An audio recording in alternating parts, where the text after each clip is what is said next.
on passe à la chronique de Philippe. Hé, camarade, t'as pas 100 balles? Sud Radio Rugby. Des millions, vous êtes charmant. Vous voyez ce que ça fait déjà 1 million, Armina? Où est l'argent? Où est l'argent? C'est mon peu de mort. Bonne Philippe. De beaux rêves. Je n'étais rien et voilà qu'aujourd'hui je suis le gardien du sommeil de ces nuits. Je l'aime à mourir.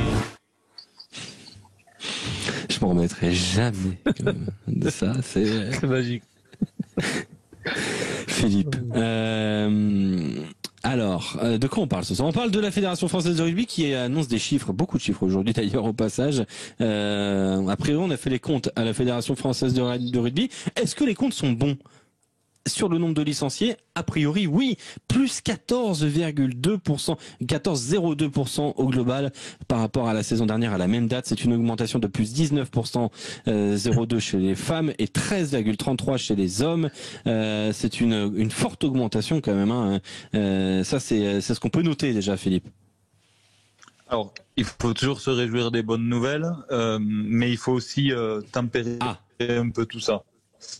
Ce que me disent les présidents que j'ai pu interroger, c'est que il est quand même intéressant de faire une analyse dans la durée. Et ces dernières années, on avait perdu beaucoup de licenciés, notamment pendant la période Covid. Donc, à périmètre constant, à N-1, c'est sûr que ce chiffre il est intéressant. On retrouve une dynamique positive et un nombre important de licenciés. Par contre, on en avait perdu aussi beaucoup.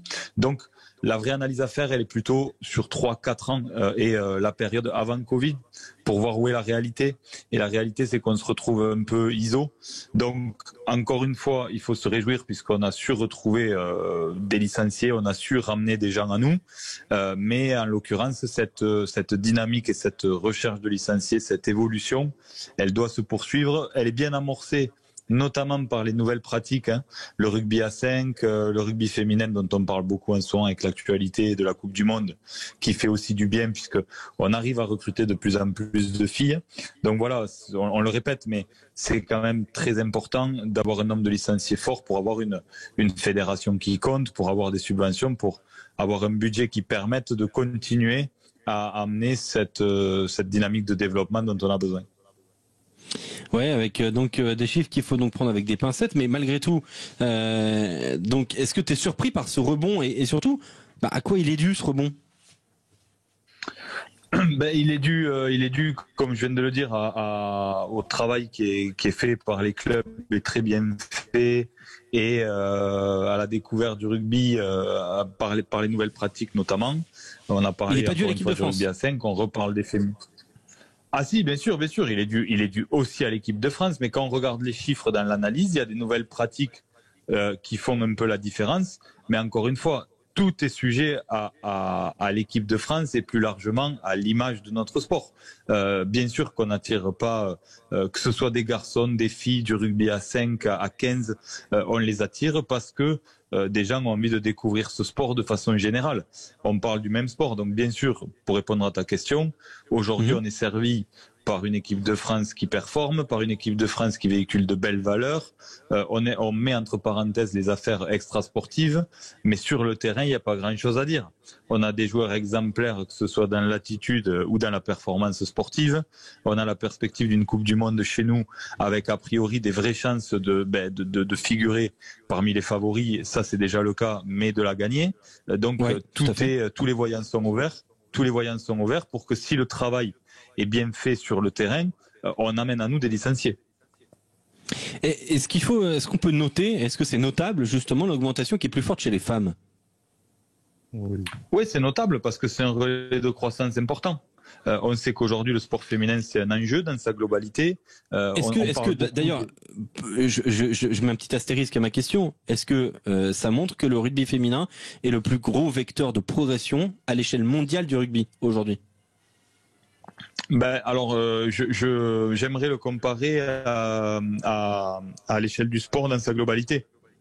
Je le répète, je pense que le sport féminin est un énorme relais de croissance pour le sport dans son ensemble, puisque aujourd'hui il y a aussi des enjeux de parité. On parle beaucoup de l'égalité homme-femme. Il y a des fédérations, des grandes fédérations qui ont pris des postures très fermes par rapport à l'égalité salariale, à l'égalité des primes, aux conditions de voyage, etc. Donc voilà, tout ça c'est dans l'air du temps. Ça amène les femmes à la pratique sportive de plus en plus. Elles sont beaucoup plus décomplexées, elles ont envie de venir sur le terrain. Donc ça c'est bien. Et clairement aujourd'hui, quand on regarde les chiffres encore une fois, ça sert la dynamique de licenciés du rugby français et c'est une très bonne nouvelle. Une très très bonne nouvelle et on voit qu'il y a une progression. On le rappelle, hein, la Coupe du Monde de rugby qui commence cette nuit, 3h15 pour l'équipe de France, c'est sur TF1 avec l'équipe Sud Radio. François Trio au commentaire, avec Laura Di Muzio qui a fait ses armes sur Sud Radio aussi. Rémi Mességuet, c'est une équipe Sud Radio, TF1 et Radio France aussi. Il faut bien le signaler avec Fanny Le Chevestrier qui fait un excellent travail du côté de la Maison Ronde. Mais voilà, c'est une magnifique équipe qui va vous proposer une compétition de très grande qualité. C'est diffusé en clair en France et ça c'est très très important de le noter et preuve encore de l'importance de ce rugby féminin. Par exemple aux États-Unis, Philippe, c'est diffusé sur Peacock qui est le service vidéo de NBC. C'est 30 millions d'Américains qui ont la possibilité de voir ces rencontres-là qui sont toutes commentées et diffusées en direct sur la télé américaine. On parle de rugby féminin aux États-Unis. Ça montre là aussi l'importance qu'est en train de prendre ce rugby féminin. Petit détour là-dessus, Julien Thomas. Toi, quand j'ai dit est-ce que c'est notable en France, cette augmentation de plus 19% chez les femmes, 13% chez les hommes, cette différence, toi tu la ressens aussi sur l'échelle du territoire ? Bien sûr. Oui, bien sûr. Le rugby féminin a pris une ampleur ces dernières années. Elles se sont déjà, en plus, franchement, quand on parle avec ces filles, c'est extraordinaire parce que quand même, elles sont quasi comme dans un entraînement et un quotidien de routine de joueurs professionnels hommes, sauf qu'elles doivent aller bosser à côté parce que elles ne gagnent pas assez pour en vivre. Donc la charge de travail est énorme. Moi, je les ai vues par rapport aux féminines au MHR à Montpellier, c'est colossal. Et puis en plus, c'est toujours bonne humeur et elles s'envoient. Et ça a mené forcément, pour moi, ça a mené des licenciés le rugby féminin et c'est je pense la priorité qui avait été mise en place. Et il y a le rugby baby aussi, les petits tout qui a été mis en place fait que ça a un taux de licenciés supplémentaire dans les clubs.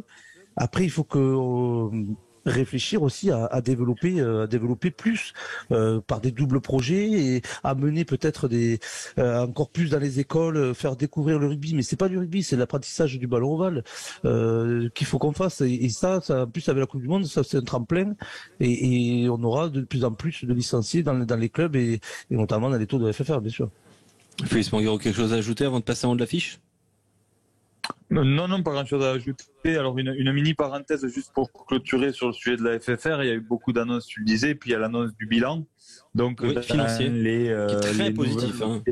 Ouais, le bilan financier. Ouais, alors positif encore une fois, petit bémol puisque quand on regarde l'exploitation, le budget est large et assez déficitaire. Enfin, il y a une perte d'exploitation.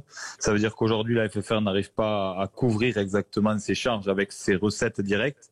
Donc on a avec le Covid tapé un peu dans la caisse de la recette exceptionnelle liée à la vente des droits du Six Nations avec CVC. Donc il y a quand même un petit sujet par rapport à ça puisque c'est quand même une somme d'argent qui doit servir au développement du rugby et pas vraiment à éponger le passif. Donc même si la barre a été redressée après ces 2 années Covid et qu'on a quasiment retrouvé l'équilibre, il faut quand même noter aujourd'hui que le résultat d'exploitation est déficitaire et l'urgence c'est vraiment de surfer sur 2023 pour retrouver une exploitation positive et que vraiment ce résultat exceptionnel lié à CVC serve au développement de la pratique et à recruter, comme on le répète, de nouveaux licenciés. Ouais, voilà donc à surveiller.